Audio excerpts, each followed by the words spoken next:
நம்ம தேசம்.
வாராசு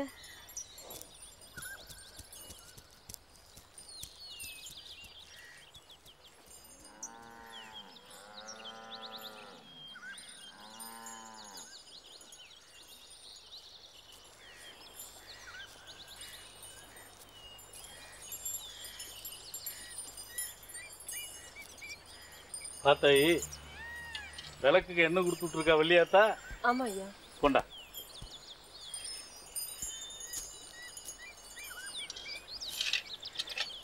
ஏன் தாய் ஒரு மாதிரியா இருக்க?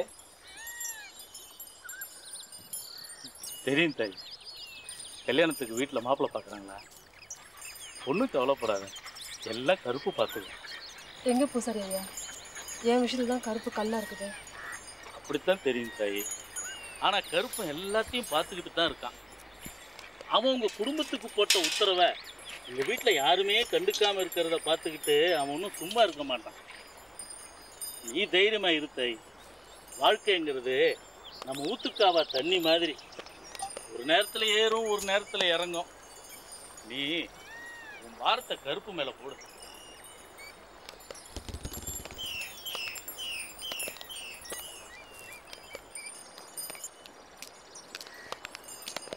வரேன் பூசாரி ஐயா. ராசு போலாம் வா.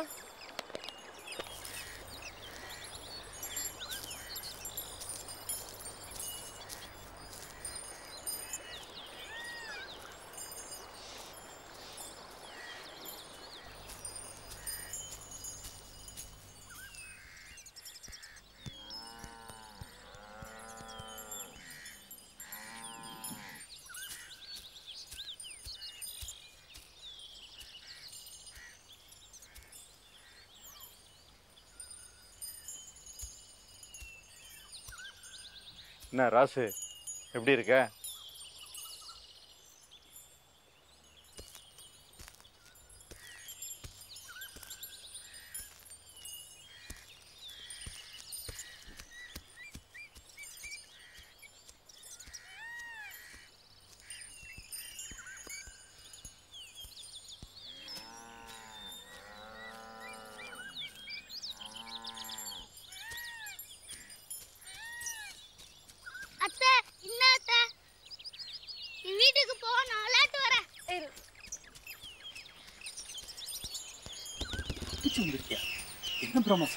ஆமாம் பூசாரியா, தப்பிச்சு நேராக இங்கே தான் வர்றேன். நல்ல தொழிலோ கள்ள தொழிலோ நான் கருப்பை நம்பியே ஆரம்பித்து பழக்கப்பட்டேன். தப்பு மேலே தப்பு பண்ணுறிய பிரமா? இல்லை பூசாரியா, நான் எந்த தப்பும் செஞ்சதில்லை. ஏழைங்கிட்ட நான் கொள்ளையடிச்சதில்லை. ஏழை பாலங்கிட்ட கொள்ளையடித்து குவிச்சு வச்சுருக்காங்களே, அந்த பணக்காரங்களை தான் கொள்ளையடித்தேன். கொள்ளையடிச்சனே தவிர கொலை செஞ்சதில்லை. ஆனால் இன்னைக்கு அந்த பேச்சு கிளவியால் கொலைப்புலி விழுந்து நிற்கிறேன். அதுதான் அந்த கிளவிய கருப்பே பலி வாங்கிருச்சே பிரமா. அதுக்காக என்னை வெளியே விட்டாங்களா? அதுதான் கருப்புக்கிட்ட நியாயம் கேட்டு போகலான்னு வந்திருக்கேன். இது நியாயம் கேட்க வந்தியா? அந்த நல்ல மனுஷன் பரந்தமாயா வீட்டில் உங்கள் அண்ணன் மொக்கமாயன் கொள்ளையடிக்கும் போது துணை போனியே, அது நியாயமா? வேடிக்கையா இருக்க. அவருடைய நிலத்தில் இருக்கிற கருப்புக்கிட்டே வந்து நியாயம் கேட்குறியே, இது அதை விட வேடிக்கையா இருக்கு.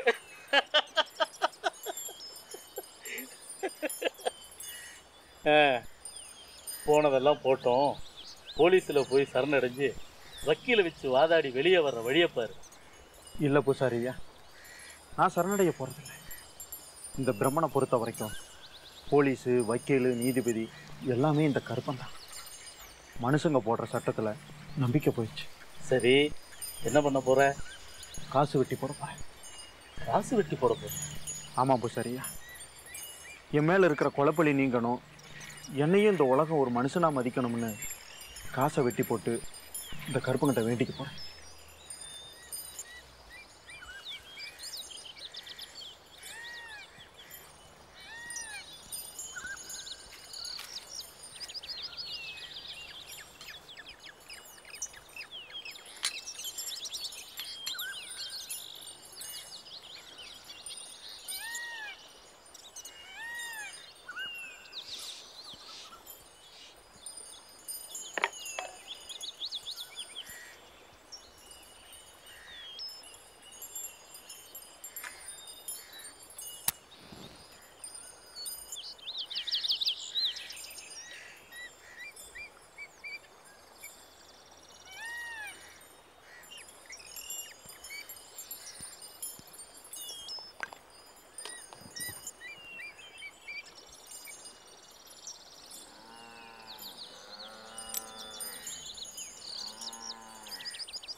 என்னம்மா தூக்கம் வரலையா?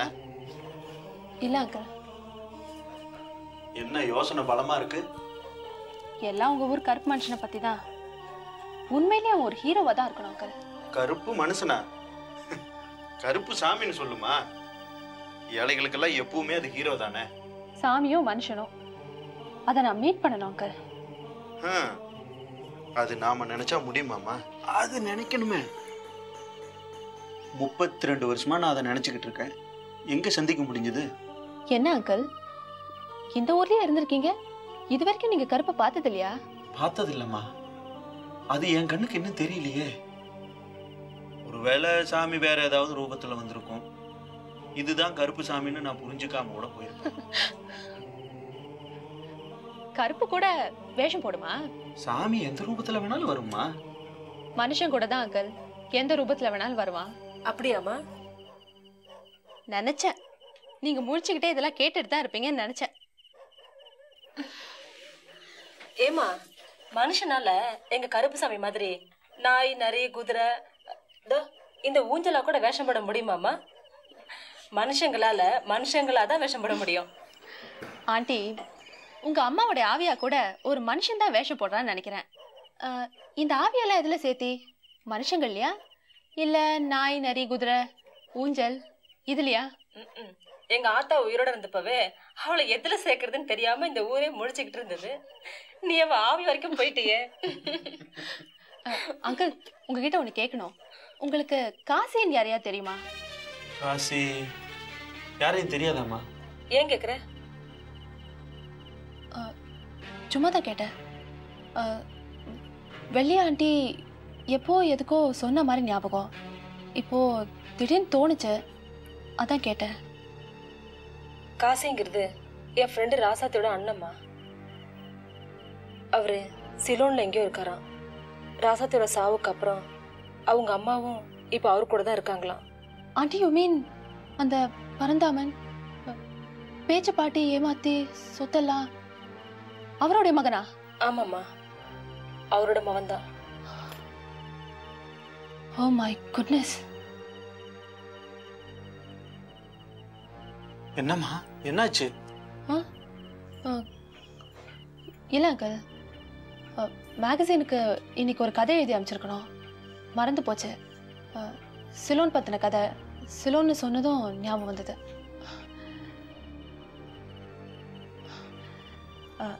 இப்போ எழுதினாதான் நாளைக்கு காலையிலையாவது அனுப்ப முடியும்.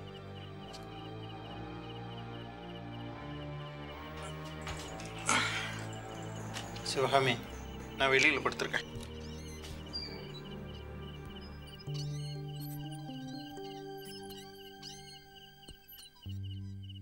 என்ன ஆண்டி அப்படி பாக்குறீங்க? இல்ல, நீ எங்ககிட்ட இருந்து எதையோ மறைக்கிற, கரெக்டா? சேச்சே, அப்படிலாம் ஒண்ணும் இல்லை.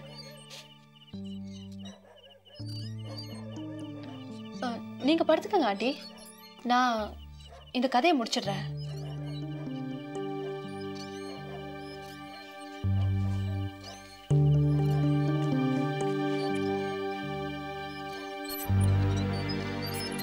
இலே இலே இலே சண்முகம், இந்த வாத்தியார் வரதராஜனுக்கு இப்படி ஒரு மௌனா?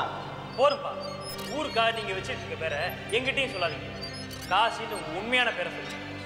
என்னையும் காசி மகனா வாழ விடுங்க.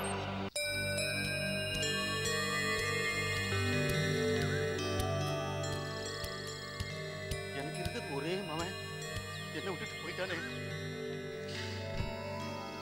நான் கொலை செஞ்சேன்ல, கொலை. அன்னைக்கு செத்தவங்களுக்கு ஆயி அப்ப இருந்திருப்பானுங்கல்ல, அவங்களும் இப்படி துடிச்சிருப்பாங்கல்ல. அன்னைக்கு தெரியாம போச்சே எப்படி நடக்கும்னு. பழிக்கு படி வாங்கணும்ன்ற எண்ணம் வந்திருக்குமா?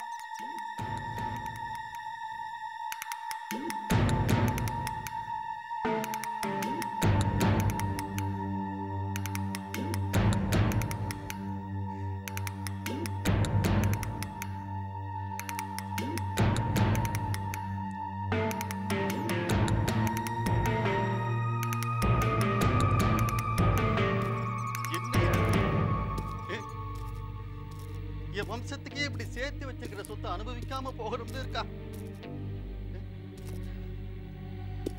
பாசத்தை கூட காட்ட முடியலையே. அன்னைக்கு எங்க அப்பனை விட்டு நான் தள்ளி இருந்தேன், கொள்ளி வைக்க கூட வரல. அதான் இன்னைக்கு எம்மவன் எனக்கு கொள்ளி வைக்க கூட இல்லாம என்ன இப்படி பாதியில துடிக்க வச்சுட்டு போயிட்டானே. ஏண்டா சண்முகம், எனக்கு பேரனோ பேத்தியோ பிறக்க போகுதாமடா. அது முகத்தை கூட பார்க்க விடாம என்ன இப்படி போக வச்சிட்டியடா.